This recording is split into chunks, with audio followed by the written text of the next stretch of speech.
All my life, I've been grinding all my life. That's all looking sharp. Oh, it look like, you know what I'm saying? I gotta be for the business, you heard? Stay ready so you don't gotta get ready, right? That's a fact. Stay ready so you don't gotta get ready. You know, it's funny, all the drug dealers from back in the day used to dress like this, bro. That's why everybody getting so caught up now. I didn't even know. Frank Lucas used to have the two-piece on deck with the vest and all that. American Gangster, nah, that was a good movie. You seen that movie? Hell yeah, mad times. Yeah. A lot of it took place in the BX, so imagine. Nah, 176. All right, now let me ask you something really quick. Let me turn it down. So what does your day consist of? Well, it depends. If it's like Monday through Friday, it usually consists of organizing the deals that I have in contract, following up with them, and seeing what's going on, what's missing, what's left to do that I could put my hands on and help to get the deal closed faster. And then from there, I'm just basically following up with all of my serious clients to organize more appointments and also at the same time, you know, generate new leads. But it's all about organization as well, because the biggest problem in this industry is that most real estate agents aren't organized, and that will kill your business. Okay, so can you talk more about consistency? You spoke about it a little before we got on camera. So you see how we just left the office and you said, damn, Nick is in there grinding? That's what consistency means. And like I told you before we got into the car, you gotta treat real estate like it's your drug, and you gotta be a drug addict. That's how hard you gotta go in this and how consistent you gotta be. See how drug addicts want their drugs every day, multiple times a day? That's exactly how you gotta treat real estate. So talk a little bit about the market right now concerning like future property owners. Like what should they expect? What should homeowners or future homeowners expect getting on the market right now or even early 2025? So the market's actually doing really well right now, especially with recent rate drops in September, which have actually put rates down into the fives for people with good credit. And although they did come up a little bit in October, it's still a really good situation to purchase because rates are at least a point lower than they were at the beginning of the year. And this benefits, you know, homeowners to a huge degree, because in reality, with rates being low and rents continuing to go up, that means that there's a lot more profits for homeowners, especially those multifamily home purchasers, in order to get on the market right now. And forget about next year. It's best that you get on the market right now. And the reason why is because, as we know, the New York City market is always moving forward. Meaning that if we wait till January to purchase, prices are going to be higher than they were in October, which is the month that we're in right now. So now that rates came down, it's best for you to jump on the market right now, try to get the best deal possible, because next year prices are going to be higher. Like Fat Joe said, yesterday's price is not today's price. Hey, what's up, guys? I just wanted to show you guys this dope potential flip out here located in the Throgs Neck section of the Bronx, highly sought after area of the BX. Definitely a really nice property to look into for a potential flip, because it's listed at a really good number. It's only listed at $599, and houses like these in this area, if you were to fully renovate it, can easily go anywhere between $750,000 and $800,000, which is pretty dope. And on top of that, because the property that we're looking at right now is completely above ground, it actually makes it easy to potentially convert these properties into legal two families. If you look around the neighborhood, you'll notice that some of the neighbors have converted their properties into legal two families. So this is definitely a good look. Let's take a look inside.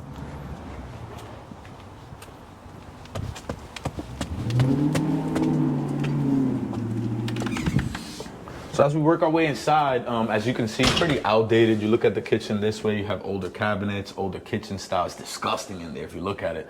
Then you have this outdated design of the wood panels on the walls. And this could be a good or a bad thing, because at the end of the day, these wood panels being on top of the wall can potentially actually save you some money, because if you look in the living room over there, you can kind of see the original walls. So I can safely assume that this wood paneling was added on top of the walls that you see here in the living room. And the good thing about it is that this wood paneling throughout the years has protected those walls. So usually you'll be able to rip those things out, put some fresh paint, and it'll give the house a completely different look. Now, if we come over to the kitchen over here, you can see that the kitchen needs a complete gut job. But the good thing is that it's not a huge kitchen, so something like this isn't gonna cost you a ton of money. Like on average, if someone's going over the top, they're probably spending 20, 30, sometimes $40,000 on a kitchen. With a kitchen of this magnitude, since you can see here, you don't have too many cabinets, you'll probably spend maybe 10, 15,000 if you had to rip these out and put some new ones in, which is good because at the end of the day, when looking at flips, you wanna be able to give as much room as possible for profit, right? And saving on costs like these, like the kitchens and bathrooms, are usually very big points to hit when you are doing a flip on a house.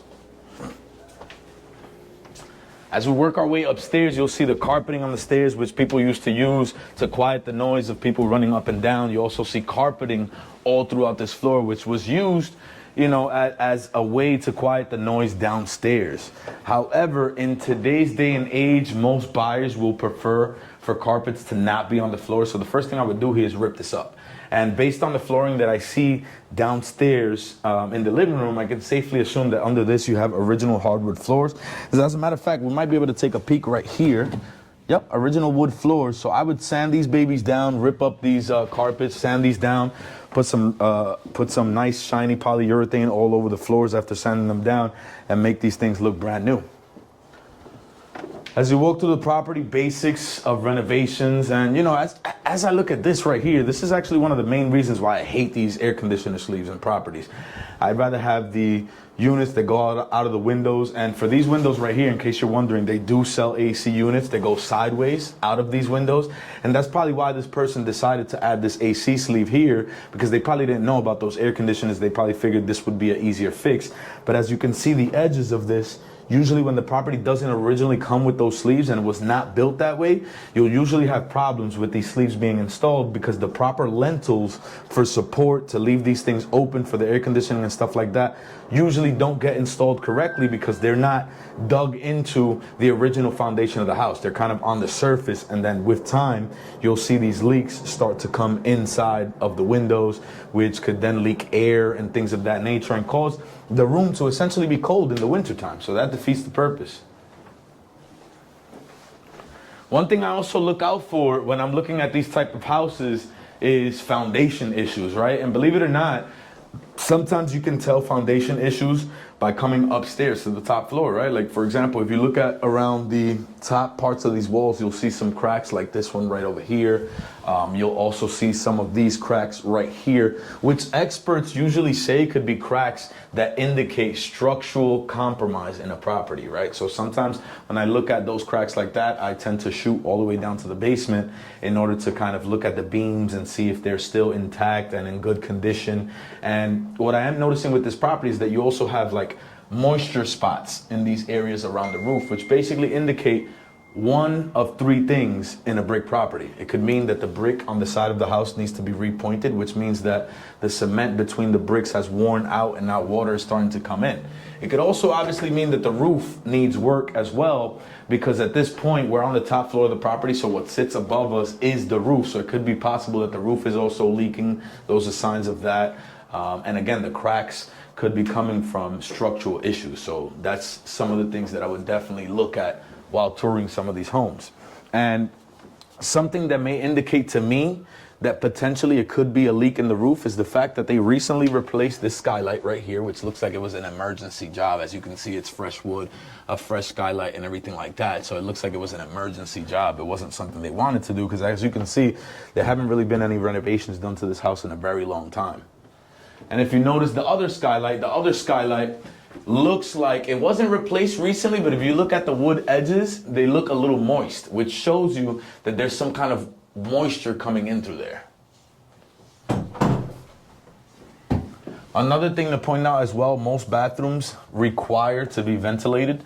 With a bathroom like this, I would probably seal up that skylight and add a regular vent to the bathroom to avoid issues like they're seeing in the ceiling running across this here. This is all mold.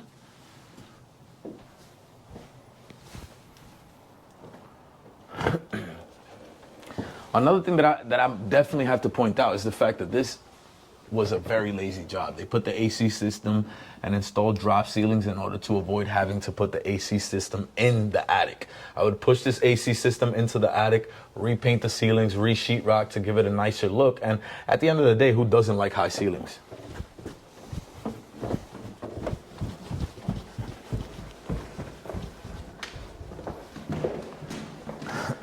As I make my way downstairs to the basement, some of the things that I'm paying attention to when going to the basement is the smell of moisture, because that can usually indicate that there's water seeping into the basement, which is usually a huge problem.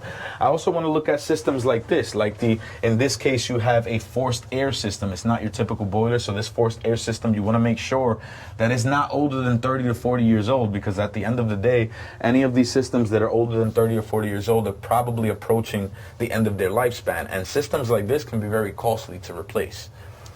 On the other hand, the other thing I want to look at is the hot water tank. This hot water tank was built in 2011, so it's safe to assume that this hot water tank here has at least 13 years of age, and on average, a hot water tank should be replaced every 10 years. So this is probably at the end right here.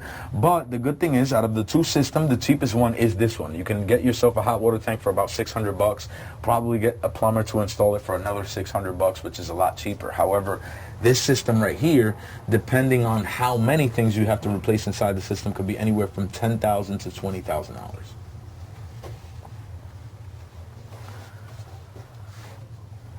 As I make my way here, what you also want to pay attention to is illegal kitchens, right?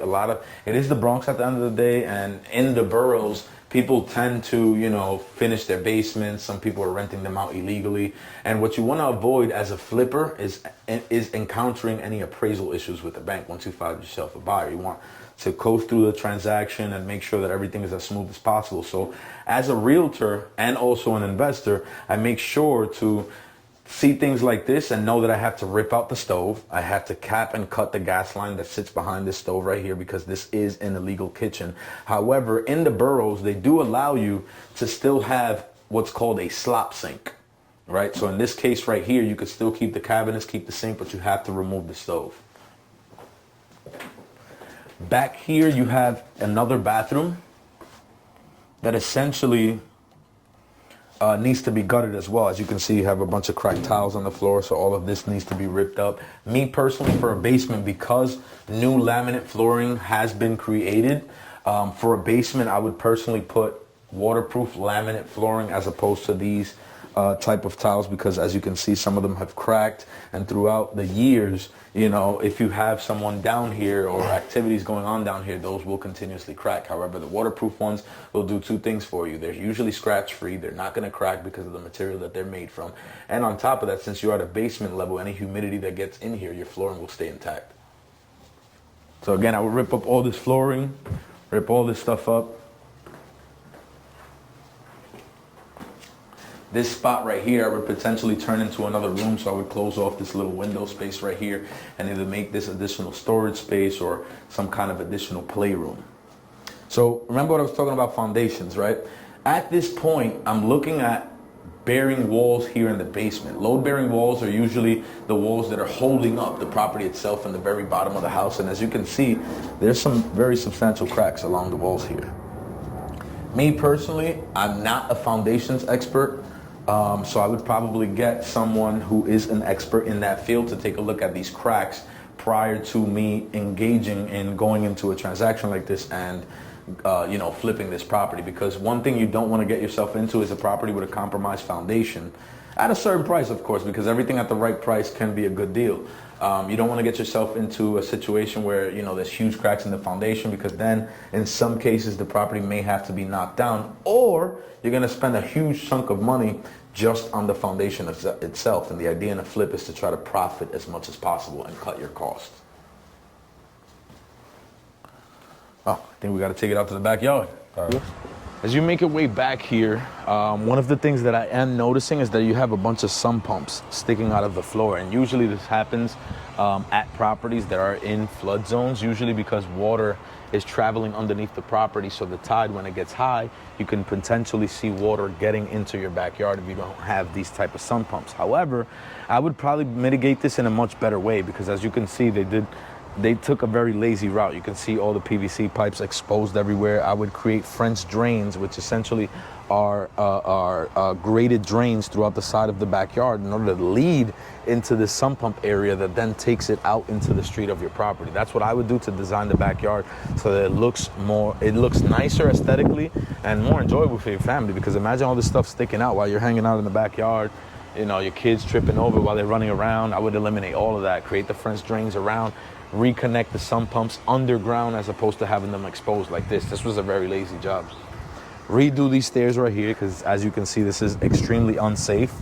And as an experienced investor, you must know that in order to pass appraisal, these stairs cannot look like this, because when it comes to bank appraisals, it's all about safety, safety, safety.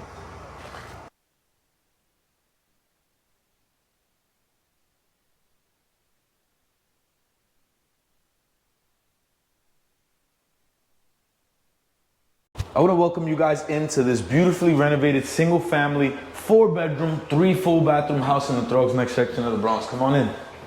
As you make your way inside, you see the beautifully renovated kitchen with modern touches such as an electric stove. Over there, as you came in, you have a beautiful open space living room. And as you notice, this house has been modernized with mini splits unit that hang out on the wall to your right over here. You'll see this throughout the entire property.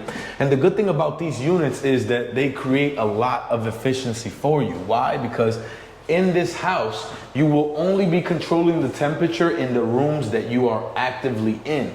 Therefore, you're not wasting unnecessary heat or cooling, because these systems do both, in unnecessary spaces like you typically would with a central air conditioning system or a boiler where you have to heat up the entire house. As you make your way to the back over here, you have your first full bathroom, stand-up shower, toilet and sink. And as you come to this side, this is what I like to call the guest bedroom. Most people will call this a first floor master bedroom, but I call this a first floor guest bedroom. Why? Because down here, your guests will have their own private entrance to the bathroom we just saw, their own closet space, and they'll be on the first floor, giving you and your family privacy to stay upstairs in the bedrooms that follow. As we make our way upstairs, you'll notice that you have 3 nice sized bedrooms along with another fully renovated bathroom.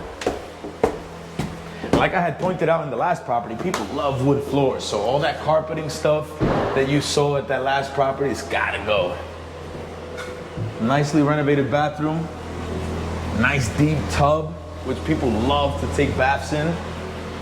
First bedroom here, and out of the 3, this is the smallest of the 3. Here you have a nice sized bedroom. And one of the things I love about this property I haven't pointed out yet, look at all the light that we get in here, all the natural light.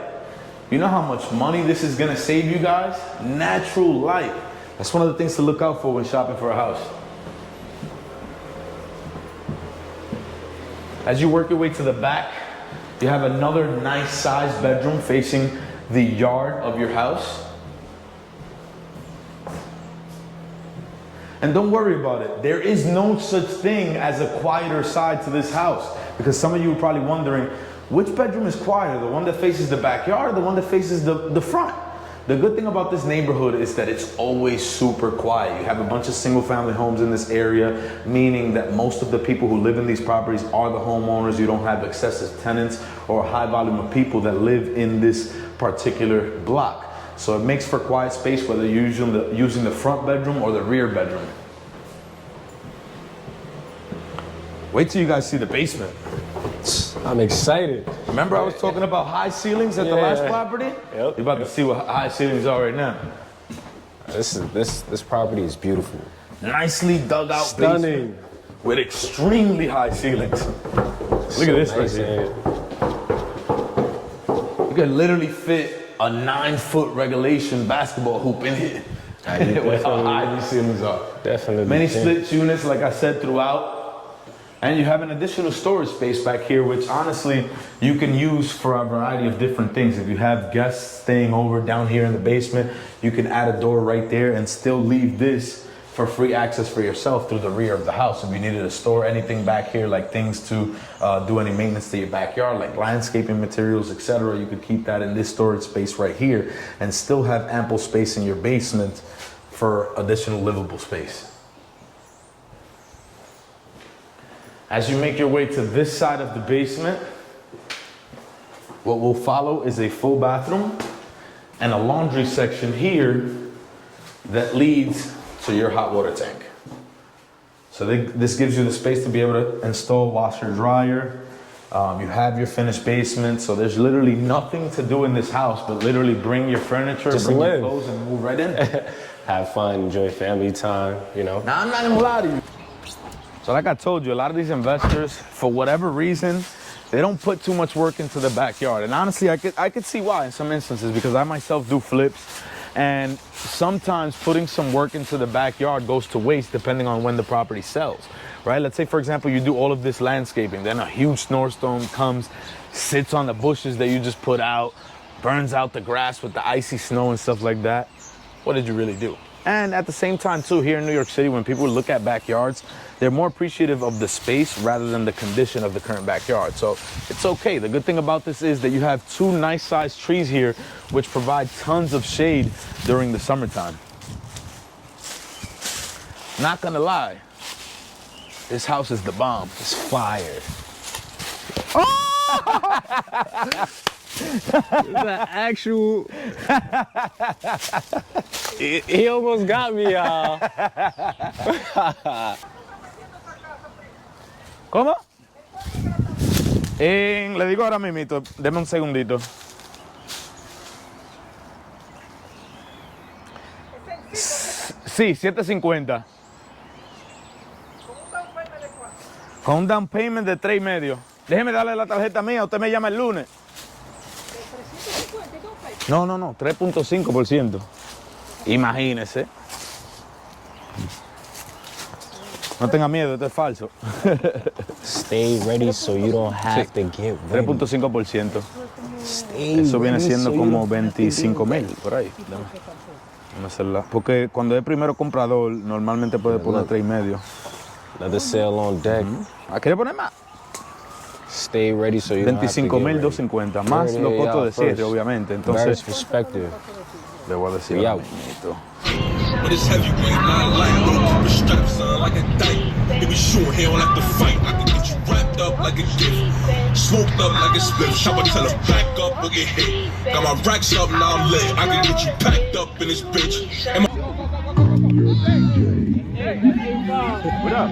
Show the gloves, show the gloves. You going over here, Queens, man? Turn it down a little, bro. I want you to introduce yourself and tell the people who E the Realtor is. Damn, you just put me on the spot. Dumb hard. Well, E the Realtor is basic dude from the Bronx. Grew up in the South Bronx, Prospect Avenue area. Humble, came from the bottom. I ain't really gonna say I'm at the top, but I'm doing better than I was before. I can say that. Bro, look at the car here, yeah. Hello. Yeah, today we about to go on a vlog, episode 2, Elvis the Realtor. Let's get money. Let's do it. Woo.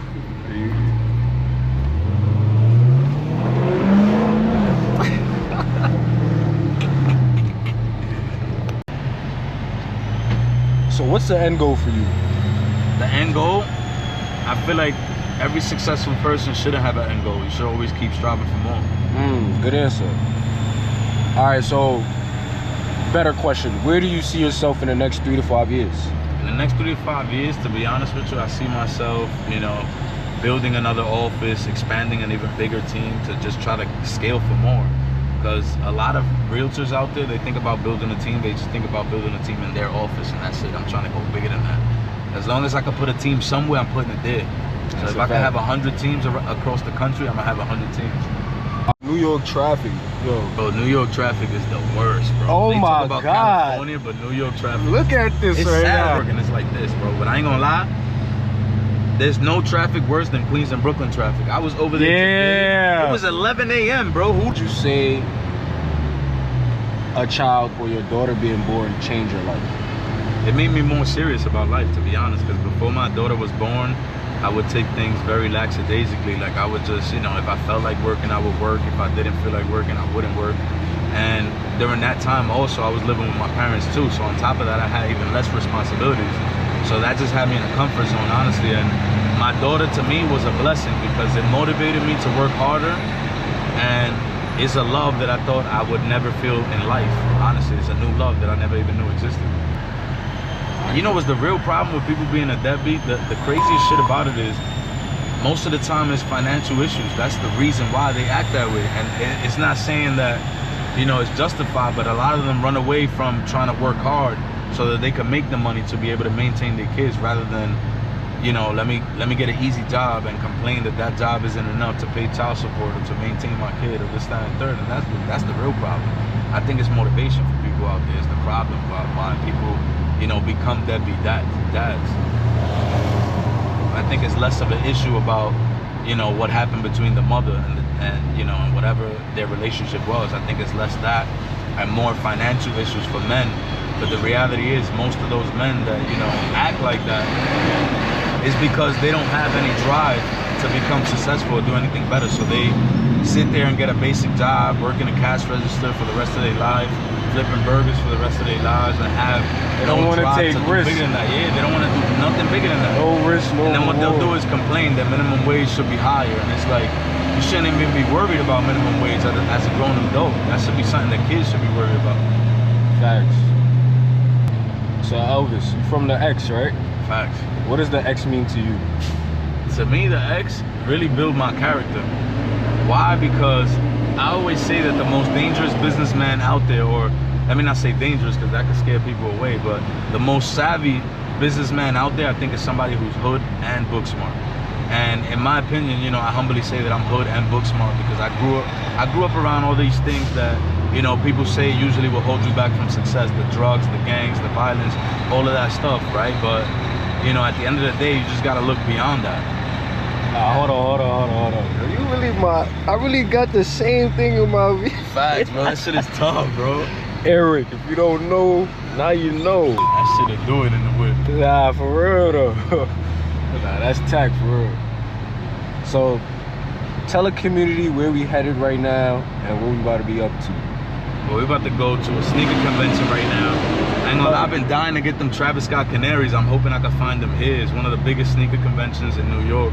They usually do it about twice a year. I'm a huge sneaker addict, I'm not gonna lie. That's a fact. I got a collection of over 100 sneakers. It's a little bit of a problem right now. I feel like I gotta go to like Sneakers Anonymous. All right, so I have a question. How do you feel about starting like a youth mentorship program?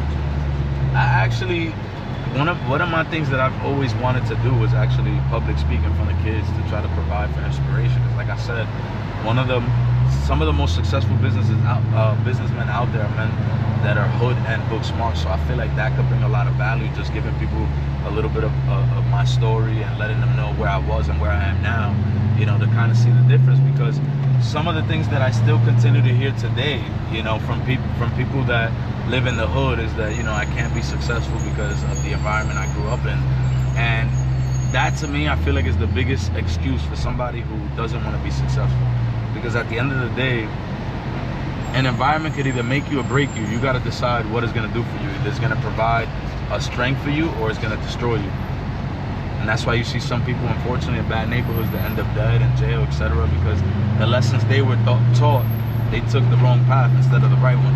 Yeah, because they didn't have a choice in the matter. Because every lesson, you know, at the end of the day, you could either take it the right way or take it the wrong way, right? It's like, for example, if you're outside and you see somebody get shot across the street, you could either take it as, oh, nah, I gotta be the biggest gangster now because I can't get shot, right? Or you could take it as, I'm gonna avoid being in the street and avoid having stupid problems so that I can avoid getting shot, right? So you can choose the path there. Yo, we out here, Faith Field Day. Yo, we gotta do a lineup right quick. Yeah, do a lineup, come on. Yo, everybody here. We gotta do a quick lineup. Balance it out. Let's go, youngest. Yo, I feel like we're missing people though. We are. Yo, where's our lineup? Everybody drink the water. Yo, Jerome. Jerome. Yo, Jerome. Y'all won the bat within the first three. Yeah, that's what we call it. Welcome to today's episode. We had the pleasure of sitting down with the savvy and seasoned realtor Elvis, who not only shared invaluable insider secrets on navigating today's competitive real estate market, but also opened up about his personal journey. I asked him some real questions about his path to success, the challenges he's faced, and how he navigates those within his community, offering a unique perspective on resilience and growth. Whether you're a first-time home buyer, a seasoned investor, or just curious about the industry, Elvis breaks down everything you need to know to make informed, savvy decisions. We explore topics like finding undervalued properties, fix and flips, the art of negotiation, and the key things every buyer and seller should look out for. Plus, he gave us insights into shifting the market trends in the post-pandemic landscape and what they mean for you. A huge thank you to Elvis for sharing his expertise and passion for what he does best, helping clients achieve their dreams. Stick around for tips on maximizing property value and understanding market data. This episode is packed with actionable advice to elevate your real estate journey. And if you enjoyed today's episode, don't forget to hit that like button, subscribe, and turn on notifications so you never miss out on future episodes. We'd love to hear your thoughts, so drop a comment below with your favorite insights from today's chat. And let us know who else you'd like to see on the podcast. Thanks for tuning in, and we'll see you next time. Barry's Perspective. 7-5, man. Yeah, let's get it. Hold on. You recording? We got the local Don Julio.